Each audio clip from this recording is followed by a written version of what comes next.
Welcome. If you've ever wanted to find emails from a specific date in your Gmail, you're in the right place. Today, I'll guide you through the simple steps to locate those messages on your Android device. Let's get started. First, open the Gmail app on your Android. Take a moment to ensure you're logged into the right account.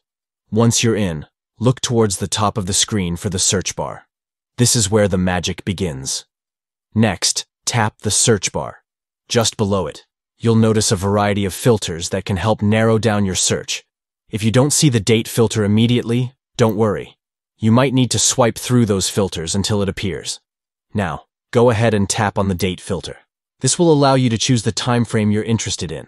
If you're looking for messages from a specific date range, simply select the option that says Custom Range. Here, you can specify the exact start and end dates you want to search within.